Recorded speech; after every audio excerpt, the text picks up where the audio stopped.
हमारे लिए गौरव की बात है आपको सुनना। कुछ वर्ष पहले हम एक फ़िल्म बना रहे थे, वर्ण व्यवस्था के ऊपर वो फिल्म थी। उस फिल्म के लिए हमने एक अभिनेत्री को अपनी टीम में रखा। 17-18 वर्ष की वो लड़की होगी, बहुत ही अच्छा अभिनय कर रही थी, अपने किरदार में खो गई थी। पर हुआ ये कि उसकी दादी का इंतकाल हुआ, उसके काफ़ी करीब थी वो। और उसके बाद जब वो दोबारा अभिनय करने के लिए आई तो वो उस तरह का अभिनय कर नहीं पाई, काफ़ी कोशिश के बाद में भी। तो ऐसा अक्सर होता है कि रोज़मर्रा की ज़िंदगी में जो कुछ भी उतार चढ़ाव आते हैं उसका असर कहीं ना कहीं हमारे अभिनय में आ जाता है। तो वो ना आए, उससे कैसे बचे, ये मैं जानना चाहता हूँ। बिल्कुल सही सवाल है आपका, बहुत अच्छा है। क्योंकि देखिए, एक्टर भी तो इंसान है, उसका अपना भी तो भाव विश्व है। उस भाव विश्व पे किसी भी कारण जब आघात होता है तो वो डिस्टर्ब तो होगा ही, कोई भी होगा। लेकिन प्रोफेशनलिज्म जिसको कहते हैं, व्यावसायिकता जिसको कहते हैं, वो क्या है? आपको क्या हुआ है ये देखने के लिए दर्शक नहीं आते हैं, उस कैरेक्टर को देखने के लिए दर्शक आते हैं। इसीलिए उसको कहते हैं कि हमारे मन में जो मन में विकार श्रृंखला जो निर्माण होती है वो एक्टर की नहीं होती है। वो विकार श्रृंखला जो है वो कैरेक्टर की होनी चाहिए। तो इसीलिए मेरे इमोशंस को उस समय कोई इंपॉर्टेंस नहीं है, मेरी मनस्थिति, मेरी विचार प्रक्रिया, इसका कोई रोल नहीं है। उसको हटा के मुझे परिवर्तन करना है। मेरा माइंड भी, मैं भी, जो इसको कहते हैं कि आपको शारीरिक परिवर्तन करना पड़ता है, आपको आवाज में परिवर्तन करना पड़ता है, और आपको स्वभाव में भी परिवर्तन करना पड़ता है, वो कैरेक्टर जिंदा करने के लिए। बराबर है? तो इसीलिए अपनी पर्सनल बातें हटाकर उस समय उस कैरेक्टर की जो मनस्थिति है, उसका स्थायी भाव क्या है, उसका संचारी भाव क्या है, उसका विभाव क्या है, केवल उसी पर कॉन्सेंट्रेट करके पूरी ईमानदारी से परफॉर्म करना पड़ता है। इसको व्यावसायिकता कहते हैं।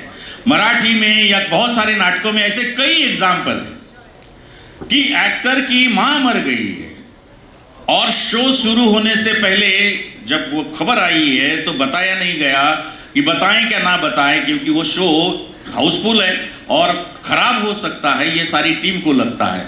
लेकिन कोई ये कहता है ये तो निर्मनुष्यता होगी अगर हम उसे नहीं बताते। तो कई बार ये बताने के बाद भी एक्टर शो कंप्लीट करता है, उसी स्पिरिट में कंप्लीट करता है और फिर अपनी मां के पास जाता है। इसे व्यावसायिकता कहते हैं। ये मुझे अपना अनुभव में शेयर कर रहा हूं। मैं दिल्ली में स्टूडेंट था एनएसडी में, और वहां पर मुझे लगता है सूर्यास्त नाम का नाटक हो रहा था। सूर्यास्त नाटक हो रहा था। शुरू में नीलू फुले उसमें काम करते थे, किसी कारण वो रिप्लेस हो गए और दत्ता भट्ट, हमारे बहुत एक फेमस एक्टर मराठी के, वो काम कर रहे थे।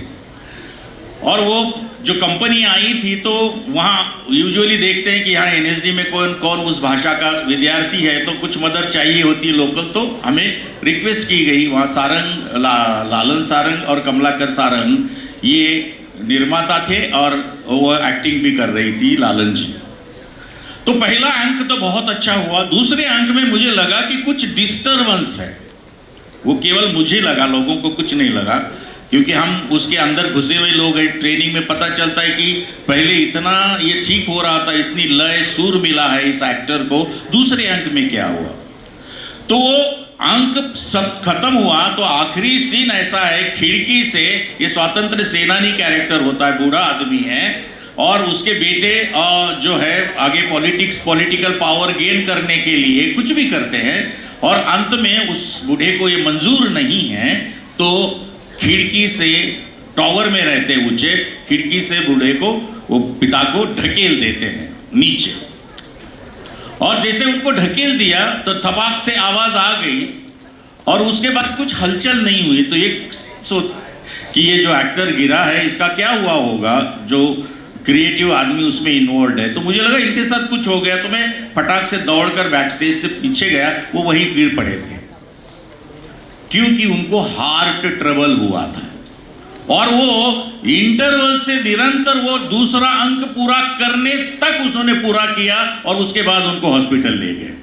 सो ऐसे बहुत उदाहरण है हमारे पास कि हमें कौन सा व्यवहार करना चाहिए। इसीलिए हमारे पर्सनल क्या कहते भाव इसमें जब शो चालू होता है, इसलिए कहते हैं कि शो मस्ट गो ऑन।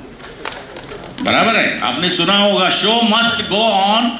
और वो किसी भी कीमत पर एक्टर करता है अगर वो प्रोफेशनल है, कमिटेड है और पैशनेट है।